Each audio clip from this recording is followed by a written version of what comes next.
Hey, how you doing? We're here with Coach Rutigliano. Coach, how you doing today? I'm good, man. How are you? I'm doing all right, brother. I'm doing all right. So, when did you realize that coaching was something you want to do for the rest of your life? Ooh, that's interesting. So I tell this story probably the most.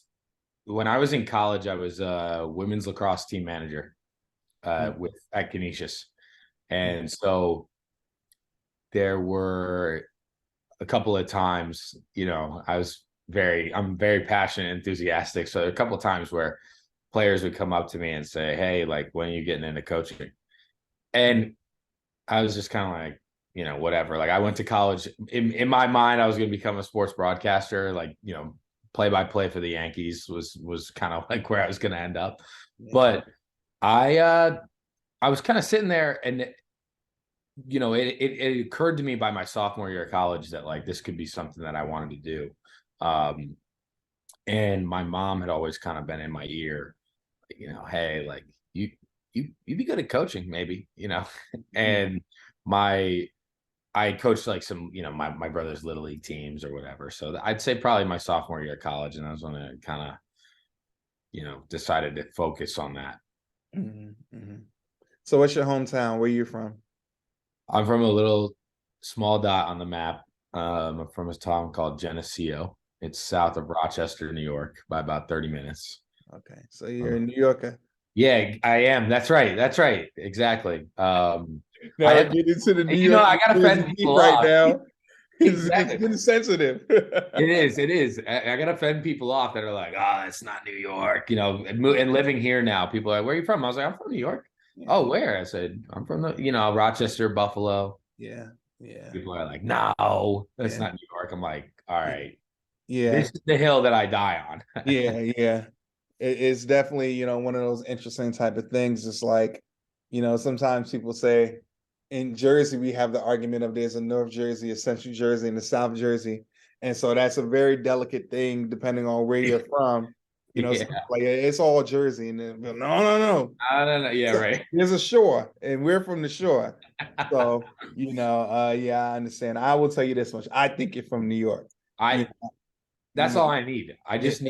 I need Need more some people to affirmation say, from somebody. You're yeah, getting it from me. I'm I your need the boy, so you're gonna hear it from me. validation. I need the validation constantly. Cause Yeah. then so the other thing is like then you end up getting it caught because people are like, well, you're from Canada. And I'm like, no. And then they say, like, oh, well, how close are you to Canada? I'm like, Mhm. 2.5 hour, two Yeah. hours. And Mhm. they're like, see, you're from Canada. Not I'm exactly how it like, works. nothing against Canada, but it's not where I'm from. I'm sure the Canadians be like, you're not Canadian. You know what I mean? Yeah, yeah. Um, if you were to use one word to describe a New York basketball player, what would it be and why? Gritty. Gritty. New York basketball players are gritty. We're all dealing with something, Hmm. right? So the people that get in the gym, that play hoops, New York basketball players are gritty and they do what it takes. Hmm. You got Yes. you got a word for New York basketball players now you coaching in New York? Not, not a word yet, but they're not as good as Jersey basketball players. I'll tell you that. Oh man. I'll tell you that Yeah. much. Look at those last five WNBA drafts. I think we've had a top five pick the last couple of years. I think Uh, who was the number two pick this year? I don't know, but the number 3 pick was from New York. I don't know about two. However, I do know about three. I So know. Yeah, there you go. I'll give you that one. I'll definitely give you that one. Um, Started your career, if I remember correctly, grad assistant, St. Francis, PA. Tough job. G's tough jobs. NEC tough in general. GA tough job. You really get your hands dirty. Different levels of resources as you go throughout your career. And it's being a GA is a thankless job. A lot of people don't give them the credit that they deserve, but you're getting it really. You're in the trenches. Then you're getting it out the mud. um, Tell me about your experience there. And do you think that, coaching at that level first and being a GA at that level first really help prepare you for, obviously at St. John's now? but having that opportunity to get your hands dirty as much as you did help prepare you for the next level. Yeah, so it's interesting. I remember talking to Dave Scarborough, who's at Sacred Heart at the time, and he did a stint at Mount St. Mary's, and he's the head coach at Point Park, or yeah, Point Park in Pittsburgh now. And I remember him saying to me, "I think any job in the NEC is a good job. You can win at any of the schools in the NEC." Yeah. And like you look at a place like Loretto, Pennsylvania, and to the naked eye, you think like, who's coming to school here? And if anything, it teaches you about recruiting. If you can have the right mindset and have the right players that you want and need, and identify that, level of skill or the skill set that you need to be successful as a coach, like you can win a lot of games. I mean, we won 24 games my first year.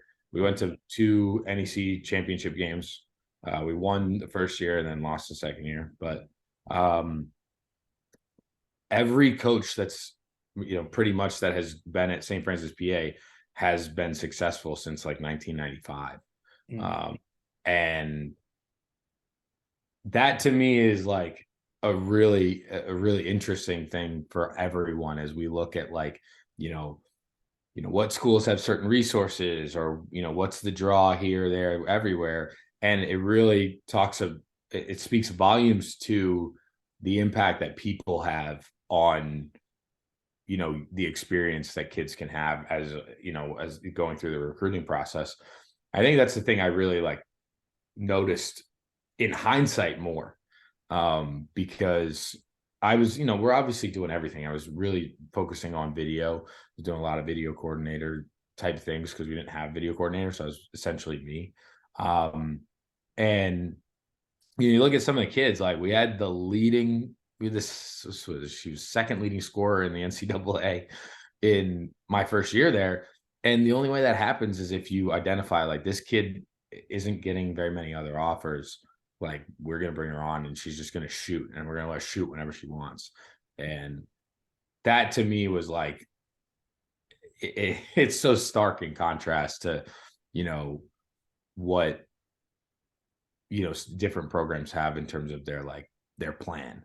But you go to those games and the area comes out and they fill the seats and it's loud and the band comes and the football players sit behind the bench and everybody supports everybody. So to me, it was like, who cares that it's small town basketball? Like we can win ball games and we can be, you can start the chatter. And I think that's one, the biggest thing I learned in terms of preparation for the next level is if you got the right people, you can do it. And, sure, I do think that, you look at all the teams in the NEC and you could say there's something, that maybe isn't as great as, another school or whatever, but every single team in the league could win at any point in time. Like it doesn't matter whether it's Wagner or you guys at FDU or Sacred Heart. They got the right players in, they got the right coaches there doing the right things, and they win a championship, right? So at Mount St. Mary's, like Antoine's been there for I don't know how long, and Antoine, they're always at the top of the league. And if you blink, you could drive past Mount St. Mary's. You know what I mean? But it's about the people. You get the right people there, like you can do special things. So I think to me, that was the biggest thing I took from the experience. But man, I mean, you're at FDU. Like, come on. There's like some things you like walk into some of those gyms and you're like, yeah, like this is Division I basketball. Maybe we're rolling. Yeah. But also, like, I'm also doing gear in the closet in April after the season's over, and nobody sees this, and there's like shoes falling on top of me. Like you're sitting there and you're like, this is Division I basketball. So, like everybody's got their thing, you know what I mean? And I love that everyone says like, you're gonna deal with stuff wherever you go. Everybody's problems might be different, but everywhere that everybody has problems. And something is something funny to me about not having enough storage space. When I was when I was in Loretto, because who cares? Like that's all right. Throw the shoes somewhere else. Yeah, make the best of it. I Yeah. will tell you this much, St. Francis's gym was probably one of my favorite or top three in the conference. Easily. I thought the gym was very, very nice, very well lit. I love the band atmosphere, and the people did come out. Um, with that being said, we were 4-0 against Ah, 4-1. They beat us one time, and I was sick. yeah. I was sick. I mean, hey, listen, That one hurt. it's funny though because you get there and you're taking those roads in, and I mean, Mhm. I genuinely love the people that I got to work with there. Like that made St. Francis so much fun. Um, and my roommate, he's still there. He's an assistant on the men's side, and like I will live on that. Like we had such a great time walking into the gym because like it was legit. Like people didn't want to come play at St. Francis on a Saturday afternoon or even a Monday night. You're like, a Monday night, where are all these people? What do they do? They're like, well, they come watch women's basketball on a Monday Yeah, night. You know what I mean? Like it really was like it's the one place you really, really don't want to play that yeah, badly. yeah. Because you can get got there, that's for sure. Yeah. You can get got. Right, you got, Become a threat. and that's like it doesn't matter whether St. Francis is top of the league or middle of the pack or whatever. Like Yeah, you get got. yeah, Another place you can get got to, Central Connecticut. yeah. You get got at Central Connecticut. That I was there my first year there. Man, they were good. Yeah. They were tough. I think they just lost a bunch of like close games, but they were good. Mhm. And I remember our point guard, Caitlin Kroll, gets elbowed in the fourth quarter, and there's a gash in her lip. And I'm talking like Oof. her lip is disconnected. Oof. And it was like a flagrant. I mean, like, was it on purpose? I don't think so. But like, it was Mm. post move hit her. And dude, she was and we were down. I think we were first in the conference at the time. Like we're like, we need to win this game. And coach comes down and goes, "Can you play?" And she just she Pulls her pulls lip that off out. and he goes, "All right, we're gonna have to figure something else out." Because it was like, but like those are the type of things like you get to a place like you're gonna be in a dog fight and Yeah, hard to play on the road anywhere in your league. And yeah, that's a good I enjoyed playing in that league. It yeah, was a great time. yeah. As a coach, what are your non-negotiables? Not screaming and one. That's one of mine. I'm kind of kidding, but like that's the kind of like passion I want to see. Like you get AM one, like we need to fire everybody up. Momentum is so important in a game. Yeah. Um, I it's interesting. I think you gotta show me that you want to be great, right? Like, and I'm so fortunate to have had some time at Louisville, at Cornell, at St. Francis, and now at St. John's, where I've watched players show me what their version of that is. Mhm. Whether it's Haley Van Lith, you practically had to drag her out of the gym that year because it was COVID. Um, or Jess Kovac at St. Francis, who just never stopped shooting. Or, Raven Peoples at St. John's Mhm. texting me every day, like, let's get in the gym and I want to work on some post moves, or I want to work on this thing in my game. I want to shoot free throws, like whatever it is. Like you've got to have something to that effect. Dana Evans, Kiana Smith, like those guys are pros, but like it's the other players that maybe aren't necessarily pros that just want to work on their game. Like that to me is like that's my non-negotiable in the terms of like this is what I know will make a player great. It doesn't have to mean that they average 20 a game. It just means that they're going to be the best that they're going to be for their team. And I think to me, that's what I want to see. So you vote with your feet, as my dad likes to say, Mhm. and you're going to show me with your actions. And I'm so fortunate at St. John's that we have a culture of that. So you Mhm. know, who knows when the text comes in. Hey, you available tomorrow at 8? Hell yeah, I'll be there. As a matter of fact.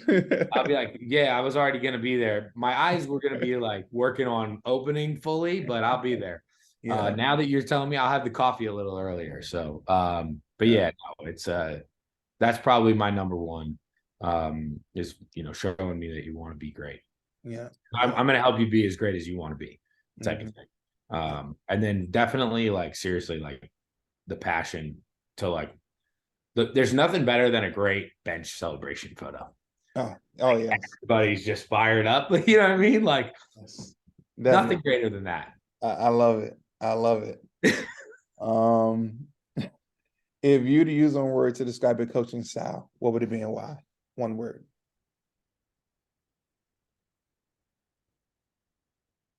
um Energetic. Energetic. Okay. uh I'm bringing the juice. Mhm. That comes from Sam Purcell, but you He can't. brings the juice. He brings the juice, right? So he, when I was at Louisville, it was just you got to bring the juice, whatever. And like you watch people in their own way, be energetic and fill the cup up. You know what I mean? Um, and I think a lot of what I do on the floor is based on energy of what I'm trying to pour into the players and feed off of them, and hopefully they feed off of me because your energy is contagious. So I want to have good energy. Sometimes you want to have a little angry energy when you get that in, but um yeah, I think that's as far as on the floor, I would say energetic for sure. Mhm. Um, you went on to become an assistant coach at Cornell, Ivy League, different monster. Some very, very that this is a tough time to be in the Ivy League. This little 10-year gap, it's it's a spooky time to be in the Ivy League. I tell you that much. There are some really, really, really good teams, top 25 talent type of teams. You have Princeton's player, dad, Mark Allery, his daughter Yeah. Bella. Oh She's a yeah. top five pick in the draft. She's like easily a power five talent. That would have been all conference anywhere. Um, you know, there's some really athletic, gifted players um in the Ivy League. So you're at Cornell. Tell me about your experience there. And I've always wondered about this because I've never coached in the Ivy League. Um, you're dealing with high academic kids, you know, that could somewhat, for lack of better terms, thin the field in regards to kids you can recruit. Um, but with that being said, you're going up against Columbia, you're going up against Princeton, you're going up against Colgate, like you're going against those type of the Lehighs. Um, how do you separate the gap? How hard was recruiting there at Cornell? So just tell me about your experience and the recruiting experience there. Sure. Cornell was probably the that was gut check time at Mhm, Cornell. mhm, So like to paint the picture a little bit, right? And this is when we talked the first time. I think you reached out to me. Um, so I was in ticket sales at the University of Maryland before I went into coaching, and so I was, salary, commission, doing the regular old 9 to 5 in college athletics. And then mhm, I got the call to go to make the move to St. Francis, and so I'd already done 2 years and made no money. Uh, mhm, there's no stipend at St. Francis, but they pay for your school. So I got my degree, and Keela Whittington, who's the new head coach, she says, "Hey, I think my friend might need an assistant. Would you be interested?" And my plan had been to become a video coordinator. So in my mhm, head, I was like, that's the next step. She said to me, she was like, do you want to just like, she said, it was kind of funny. She just basically said, like, do you want to just put film on my laptop, or do you want to help me game plan? Like, that's what your mindset has to be. mhm, She's like, don't you want to coach? Like, isn't this why you're doing this? I said, okay, it's a good point. mhm, Yeah, let's roll with it. So mhm, the third assistant in the Ivy League is I think they've kind of changed the rule a little bit, but it's unpaid for pretty much. That's just it. It's unpaid. Mm-hmm. And so I was working 7 a.m. to 11 a.m. in the morning construction to help build Section 8 housing in Lansing, which is like the next town over. With happened to be, it worked out perfectly. One of my best friends growing up, we played basketball and baseball together. Um, he had a contracting company that was doing this, and he said, "I'll hire you. I'll pay you, for the hours you work." So I was working from 7 to 11 in the morning, and then in the afternoon, evening, like I'd leave and I'd work at Cornell from 12 to 8. Sometimes, whatever, till the end of practice. And then I'd also work at DSW for 4 hours at a time whenever I could pick up shifts. So, and then on top of that, like, and then you're doing all the other Division I coaching stuff. You turn around and go on recruiting or whatever, um, and that's the time that that I had had this conversation with the AD and interim head coach when I was at St. Francis, Susan Robinson Fruchtel. She said, you got to be where your feet are. And you can't focus on your next job. You just got to be great at this one. And, it will all it'll pay it through. And that's how you get your next job, is being great at this job. And so that was that moment when I wasn't getting a paycheck and I was getting some money on the side, which is basically enough to pay my bills. You genuinely choosing between like gas and like ramen noodles. That's legitimate. That's like where it was. So I'm like, well, or I mean, like, I guess it was more like, am I getting ramen this week or am I getting like Barilla pasta? Like, can I afford Barilla or should I just get more ramen? That and it's peanut butter and jelly or whatever. And so it was significant. Okay. But also like it's what everybody does. Like I'm not going to be the first person that's ever said like they've had to like really slum it. I heard a story the other day of this guy who slept in the office at St. John's when he worked on the men's side. So like everybody does their something. And I was like sitting there and I was like, if I don't kill this and just work really, really, really hard, I'm never gonna make it. I'm not gonna, and by make it, I just mean like I'm not gonna get a position that ever pays anything, right? I was like, I have to work really hard. Yeah. And so like I was just, I mean, you want to talk about grinding? Like that was like those were long days and long hours of just, getting home and just watching more film and not sleeping very well because, you're stressed out about just, doing it right. And Dana was great. She held me to a significant standard too. Like it wasn't like, hey, like, yeah, you're our third, that, you're the volunteer. Like anything that I wanted, like she gave me, and then she was like, yeah, I'm going to give it to you, but you better kill it. And, like you grow throughout that process. And I think that was a huge thing for me is in terms of the organizational piece. Like I learned a lot more about organizing because it was my stuff. And then, recruiting wise, like those kids are different, right? So you've got to find what's going to kind of get you to be at the front of the line more or less. Some of it's got to be geography. A couple of the kids that I recruited are there now. But for the most part, like you have to build the relationship, like especially with high academic kids. Like I started watching Stranger Things because kids were telling me they were doing that. I didn't watch Stranger Things before. I stopped watching Stranger Things at one point also, but like thankfully I'd already seen Friends. Like, and I was just trying to like make sure that these kids, because I wasn't, and I'll be honest, like I wasn't a high academic kid myself, but like that's the best you can do, because you look at the coaches in the league too. I mean, every coach in that league is, you're running a gauntlet in terms of game planning, recruiting. Like they all know what they're doing. I mean, you look at what Coach G has done over at Columbia, just building them into the team that they are. Obviously, Harvard, Princeton, Yale, Penn, every year, those coaches are phenomenal.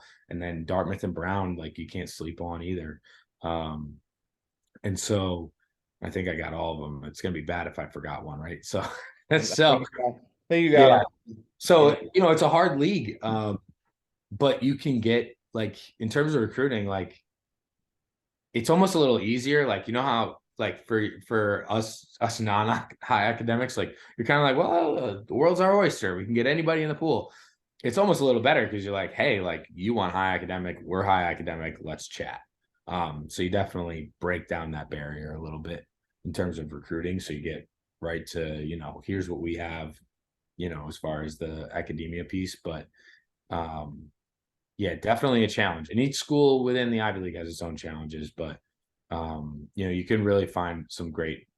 I think Cornell has great opportunity to win and be competitive because of the campus is a little different than all the other Ivy Leagues. It's huge. You got the lake right there. Like it's a great time. If Ivy League decided to pick up summer classes and summer basketball, like those kids would be like, heck yeah, like we're gonna rent a boat and we're just gonna go out on the lake all the time. But yeah, so it was a gritty. I'll tell you what, that was gritty. It was a tough experience because you just genuinely just trying to make it through. Mhm, mhm. I always talk about this. Today's young player doesn't really watch as much basketball on the women's side. If you sit down with your kids, you could be like, "Hey, did you see Zach Cook play last night? Hey, did you see Sabali play the other Mhm. night?" We can sit here and name. Hey, did you see Maddie Seagrass play the other night?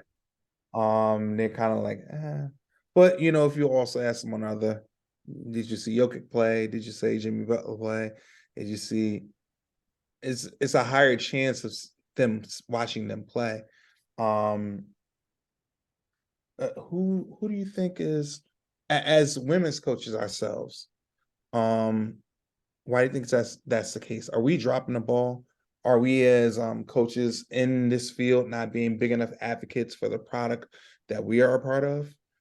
Because we can sit here and we can blame the kids as much as we want, but what are we doing to help grow our game from the exposure standpoint? Because I do wonder about that. And somebody who, before I got into coaching, I used to work in media on the girls side and do women's college basketball and WNBA stuff. And so jumping into coaching, even at the EYBL circuit, I was surprised at how many kids just did not watch. Like, so what are your thoughts on that? Are we dropping the ball as coaches? And help molding the young minds of the future, leaders of our game. Yeah, I mean, I think that's kind of a hard truth to face. I always think that it's partially on us, right? Like to an extent, and to demonstrate, like I myself check every morning when I get into work during the season. So as soon as the first day of games is played, from that day on until the end of the season, I check the scores of every game. Mhm. So, and it's one thing, like, like, enough people, like I'm just trying to keep tabs a little bit too, but also it's a way for me to like bring up to our players, be like, hey, did you see the score of this game? Did you watch this game? Like whatever. Um, I find that our players at St. John's watch significantly more. At least they did last year anyway. Significantly more than some other teams that I've watched in the past. I think part of it is like we want to make it, we want to grow the game, obviously. One of the big things I think is access. Mhm. Uh, and I'm not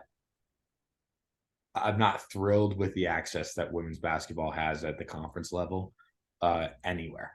You know what I mean? Like, sometimes like I don't even know how to watch a Pac-12 game. I'm Mhm. not like calling out the Pac-12, but like Just a random. it's like I have to watch it the next day. If it's not on, Fox Sports or ESPN, like I don't know, like I think you have to have a TV package for it. And I don't. Yeah. When was the last time you had a cable package? You know what I mean? Like, so that's difficult. Mhm. I love that the NEC has all their games available on the NEC front row. I Mhm. think that's awesome. They're free and available. However, like you got to tell people how to watch them, right? And I don't want to monopolize the system, but like, ESPN, like you just go on ESPN Plus and it's $5 a month and everybody can see it. And they know. So I think part of it is access, because it starts with the high school kids too. Like if you're talking to a recruit, and I'm sure you do this all the time, but like, say, oh, did you watch us play? And if if the recruit doesn't know how to watch you play, then you've got to explain it to them. And, like it could be too late. And, maybe it's a kid that you just watched last week in May or whatever. And then they have to learn, and remember and be like, oh, I got to do this for next year or whatever. Like it's a process, and the men don't have that problem. And I don't want to compare us because it's different. To an extent, in the sense that like women's basketball is a little younger than the men, like, and we're not getting the same exposure certainly, and that's changing obviously because of the way that they've changed the NCAA tournament. They're changing all these kinds of things that's happening. But definitely, like, I think at the conference level, like that's where you start. And I think even at the high school level, that's where you got to start. You got to have people invested in other teams. And, as coaches, like that's a big part of the conversation that I try to have with our players is, saying, hey, did you watch so-and-so play last night? It's so much better. Take Jayla Everett, for example, one of our best players last year. Like she came from the ACC. She played in the Mountain West. Like she's watching 3-4 games a night, watching her friends or watching whoever. And then we're having conversations about it. I'll get a text at, during championship week about, hey, are you watching Wyoming and UNLV? I'm saying, yes, I am. I was watching that game. But, like it's hard. And, obviously it's, that's a can of worms. Like we can always probably do more to grow the game, but I feel like it starts at the conference level, and, you gotta, I think the NEC has the best platform available. Like you could watch field hockey and you can watch football on that platform, and it's incredible. But it's like we got to do more for us. And the WNBA, like, it's even the NBA is like kind of hard to watch, on a random night, whatever, if you're not in the right, region. So it's hard, but I think you got to convince people to be invested as players too, because then they can see like, hey, here's how you get better. So that's definitely part of it, I think. What do you like? My thing is too, like I've also pulled clips of like other players. I'm like saying, hey, like you see this move that this kid's doing, like you could do it too. And then I show them, and then I'm like, and then they're like watching them. Oh, the next, whatever game is coming up, they watch that kid play. They're like, oh yeah, I watched them again. Like I'm similar in terms of prototype or whatever. Yeah, for sure. I do that with all my workouts with the bigs. I'll show them stuff. I'm like, one of my favorite players to watch this year was Kitley from Virginia Tech. So I will watch her, immaculate footwork, beautiful fadeaway. Yeah. And I used to watch her, and I thought that was very important for my kids to see it. And for one, see someone that's their age and they can do it too. But I also like beneath the radar is like showing them like, okay, this is different teams. Maybe that may intrigue you to start watching, basketball on different classes and different levels. So that was my little cheat code. So yeah, for sure. You were VC at Louisville. Um, obviously phenomenal program, elite program. Actions and words are two different things. Tell me what you learned via observation and via conversation during your time there, because obviously you're working alongside, JP, you're working alongside, the Juice Man, Sam. Yeah, right. They cold as ice, like they cold as ice, and there's a reason why the cake is baked the way it is. For sure. I'm not a fool. So yeah. So I know you guys do things at a very high level. What did you learn from them? Because sometimes you learn things through conversation and dialogue with Coach Jeff, but then there's another thing you may learn from him that gravitated more towards you just by watching him work? So what were some things from any coach in that program? Give me like one or two.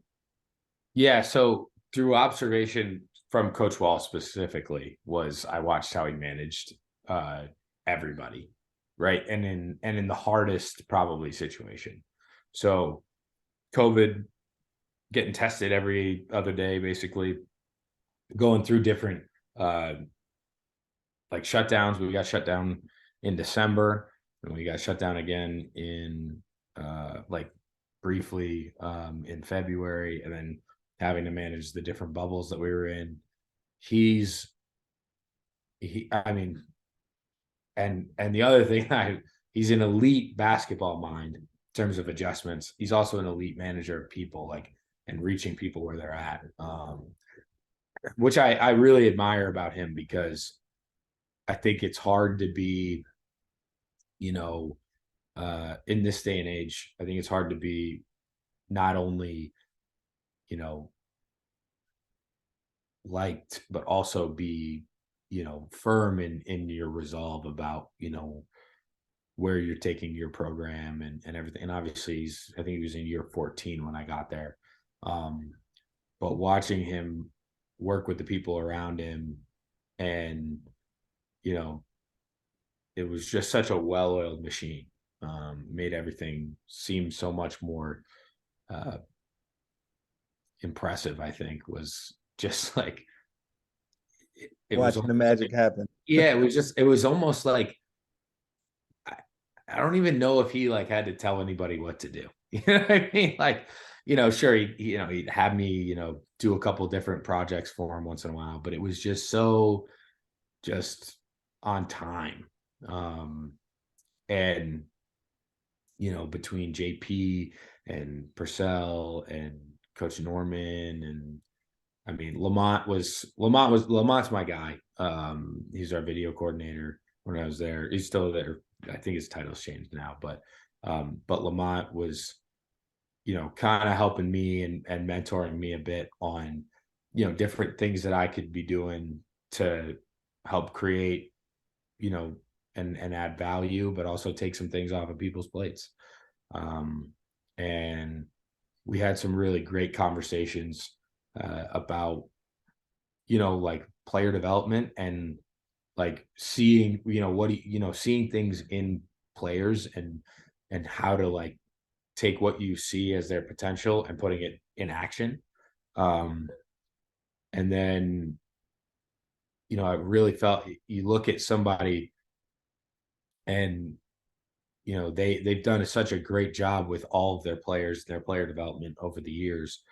Uh, that was really the thing that I felt like I probably learned the most between the everybody there was, how do we take what we see as our goal, and hit it every day in growth. Um, you know, can't forget that, like, Beth Burns was there too, and she's an absolute legend. And you want to talk about hard work, like, she is disciplined, regimented, and works her tail off. And I don't know how many years she's been in the business, but it's got to be more than 25 or 30. I don't know. And Coach B is works so hard in terms of developing the players. And so observing people doing their job at a high level is probably the best thing I've done for my career, is, you know, doing the things that I had to do, but also just watching and learning from example. And, like Coach B once said to me, I think she said on my first day, Coach B said to me, Joe, if there's something you don't know, ask. Don't just assume. And I was like, all right, sounds good. Guess I'll go for that. And it sounds small, but it's actually a pretty big thing, because there's a lot of people in our business who are like, well, like, afraid to ask questions, or, well, yeah, whatever. Yes. We're all a little like walking around in the dark sometimes. Like, so, she, every single person on the staff, it's hard to nail down a couple of things, but every person on the staff made an impact on me through both of those. And that was a tough year, right? Because that was that was COVID. So, everybody's inside, maxed up, Um, and you really grow close with the people you work with when the only thing that you can do is spend time with each other. So, and we had a great year. I mean, winning is so fun. Winning's So, always fun. right, yeah. So, yeah, but I mean, that was a phenomenal experience in terms of just being able to observe and I got to find like all of my notebooks because I have so many things written down where I was like, oh, I like that, you know what I mean, or whatever. So, yeah. Yeah. Yeah. If I were to sit down one of your players and ask them something about Coach Joe, what do you think they would say? Ooh.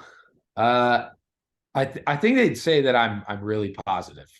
Um, that would be my primary assumption, because I try to be, you know, I try to fit in my criticism as in a constructive manner. Um, but I think they'd say that. I think they'd say like high energy too, and they'd also say probably something along the lines of like way too much of a Buffalo Bills fan. But that's pretty much that's pretty much it. You know what I mean? Um, you went over to St. John's, started out as a director of operations, now you're an assistant coach. Um, so many questions about this. You're starting a support staff role. Now you're on the floor. I know firsthand how hard it is sometimes when you want to be on the floor, but you're not necessarily on the floor. Um, how'd you keep yourself motivated, focused? Um, obviously you had opportunities after the season. You know, what made you want to stay at St. John's? So what makes St. John's the ideal place for you at this point in your career? Yeah. So I think every person in a support staff role probably has to go through this at some point or another, where you're just like kind of like itching to get on. I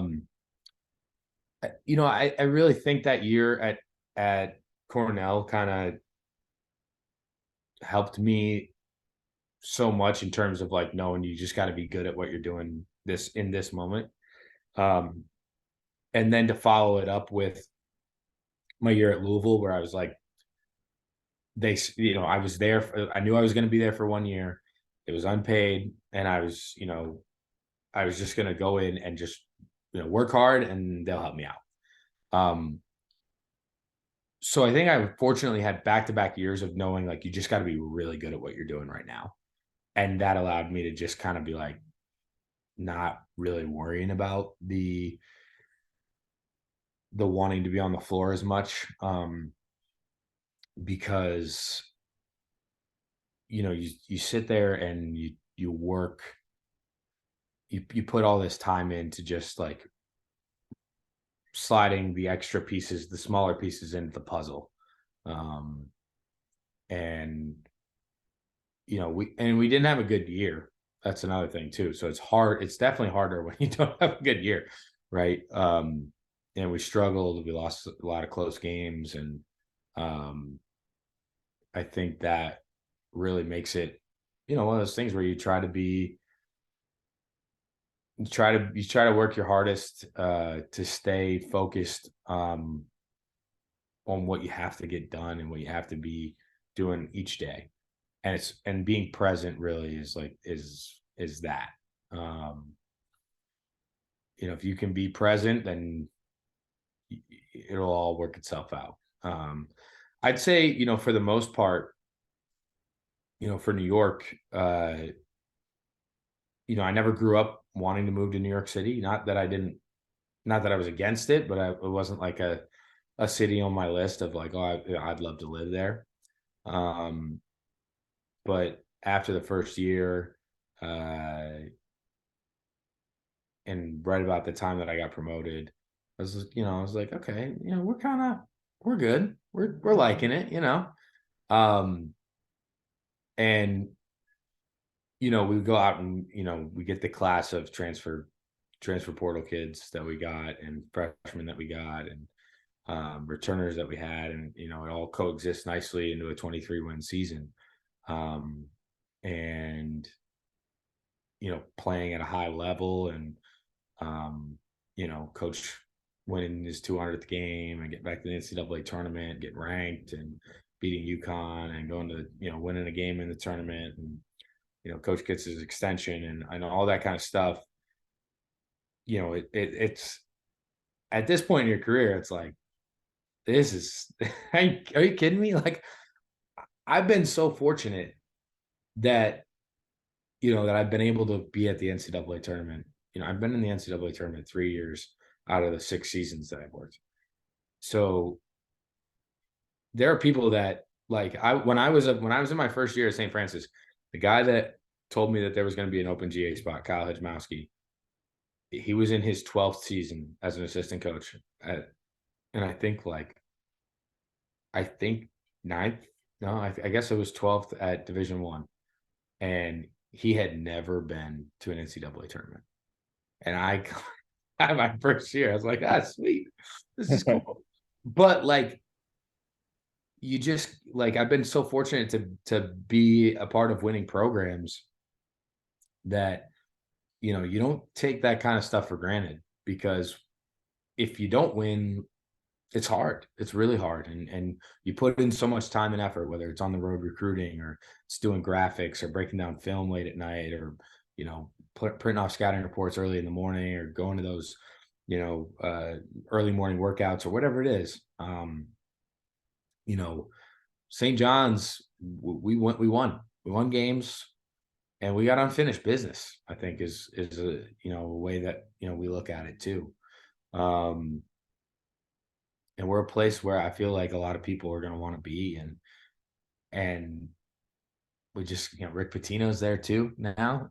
So it's interesting. We got a another big time coach in the building. So, like, things are looking up for St. John's. Like, why wouldn't you want to be here? And that's kind of our message too, is like, we got a good thing going, and we're going to keep riding it. So, and, like, the people here are great. Like, we have a good relationship with everybody on the staff. And our staff has a good relationship with our players.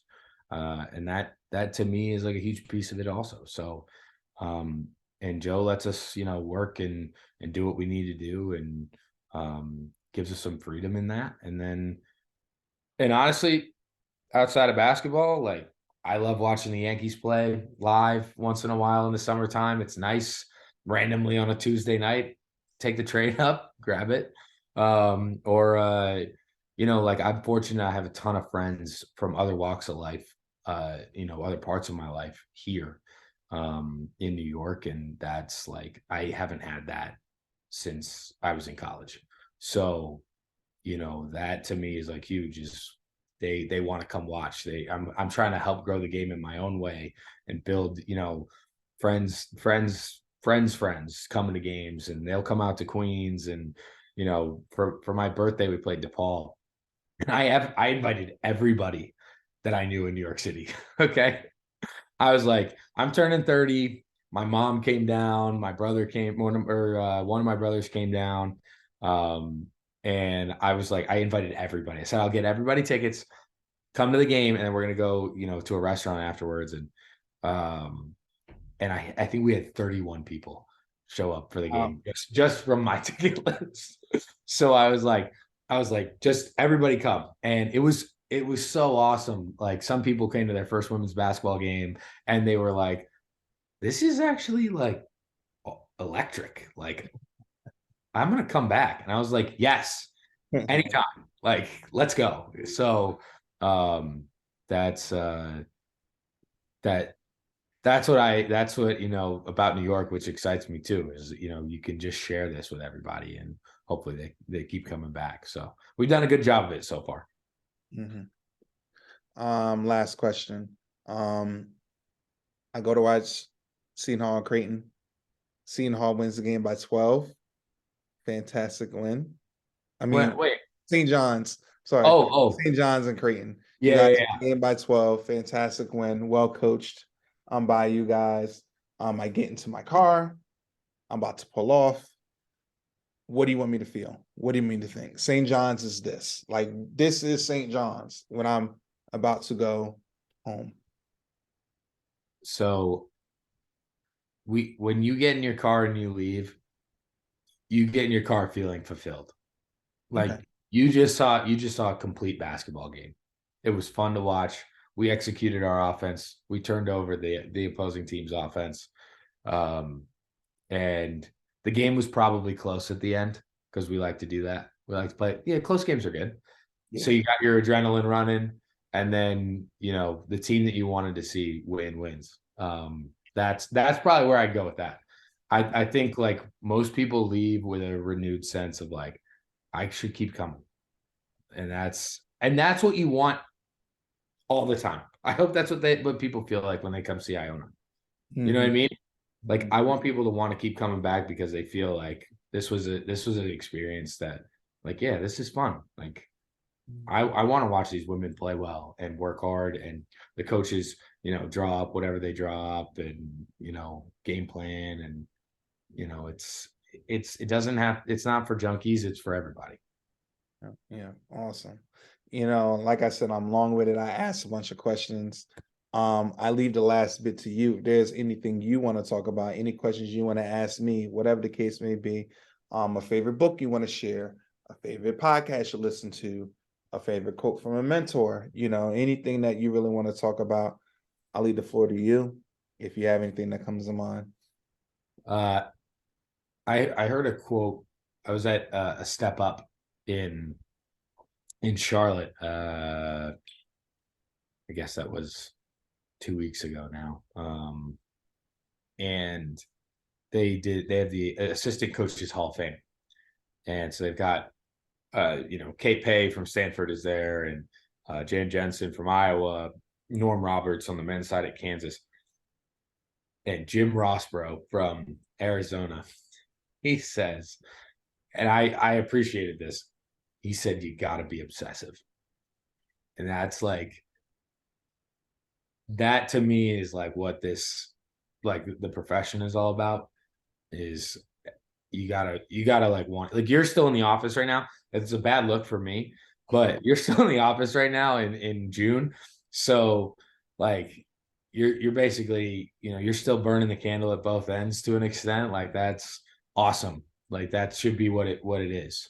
Um, and I think like, I always think about young people wanting to get into the profession. Not that I'm not young still. I'm still young, but um, for young people that want to get in the profession, like you gotta love it. You know what I mean? Like you don't jump into this and be like, yeah, like I'll try it out. It's not gonna work. Like, you don't like you and I, we left other things to get into this. Mhm. Mhm. I didn't necessarily know what I was getting myself into, but I knew I had a conversation with Steve Mazziello when he was at Manhattan, and I was just coming out of college, and I was trying to get on the staff anywhere. I didn't care what it was, and he talked to me. They were in Buffalo. He talked to me. He said, he said to me, he said, "This is a 1-year job. You beat your head against the floor, and you get out and you get a job somewhere else. This is how it works." And I was like, "All right, yeah." And I was like, I'll sleep anywhere. He's got me ready to run through a brick wall, which is funny because now he's at St. John's, so we see each other every day. It's just kind of cool. Um, but I'm sitting there and I'm like, yeah, like, okay, like what do you want me to do? Like, I'll sleep in the basement. I'll do whatever it takes. Like, and like people don't realize like that's what this is about. You got to do whatever it takes, and it's constant. And like I slept on a real bed in Louisville for 17 days Mhm. out of the 155 that I was there. Mhm. I was sleeping on a couch, air mattress. Like you just got to whatever it takes. And that to me has like always been, kind of my MO. But like you know what I'm talking about. Like you're at FDU, Yeah, like tough it, times. yeah, exactly. That's what I'm saying. And people don't want to like really talk about it. I'm like, I'm very much open about it. I'm like, yeah, I'm proud of that. I put in all this time and effort. You know what I mean? Like we all should be. but it's Yeah. hard. It sure isn't easy. Yeah. So But equity. Yeah. yeah, so I think that's something you should. That's something we really should talk about. Is people don't realize how tough it is, Yeah. and then they Yeah. get in. And you started at EYBL, right? Yeah. Yeah. Exodus. And that Yeah. isn't easy either. Yeah. Yeah. Yeah. Yeah. So also the other thing is, I was thinking about this the other day. So there's a book I've been meaning to read. Um, it's by Pat Riley. Because I did a story on when I was in college. I did a story on one of Pat Riley's former players who played at Canisius, and I don't read enough books, and I'm like I should read more about leadership. Um, and I was talking to somebody about it, and then they were like, "Well, you really should read." Uh, what's the guy's name? It's um, John Gordon. He Okay. talks as much as it's about leadership, it's also about like energy and attitude and like that kind of stuff. So I got to read The Energy Bus. Have you read that book? No, I haven't. I haven't. And they talked about it in sales when I was there, and I was like, yeah. Like you got to be on the bus, and it's all about positive. I got to read that. Yeah. Uh, the book though that I've read most recently is it's called like The Coffee Bean. Have you Okay. heard about this? No. So basically, the book talks about what happens like do you want to be like um they give a couple different examples, and one of them is how like an egg in hot water like it becomes hard, right? Hard boiled. um and then like I don't remember what the other one is. It's been probably a year since I read this book, but uh there's another one that melts in hot water, but a coffee bean in hot water transforms the water into something else. So Mm. like, what do you want to be under pressure? Right. Mhm. Diamond becomes hard, like that type of thing, or becomes a different thing. That to me is like one of the books, like, and I've got it with me in my office. Actually, I should send it to you. But um, like I want to be coffee. I want to be the coffee bean every time, because under pressure, like we can be transformative. But I get the energy bus is on my list. I'm gonna check out the Coffee Bean book. Let me look for it. I got it in my desk. But also, my favorite podcast is this one, the Dribble Drop. The That's shameless plug. hell yeah! Come on, Right man. on time. Come I love on. it. I love it. That's why you're my guy. That is why you're my guy, man. I really do appreciate you taking this time out. We've been trying to make this happen for a while.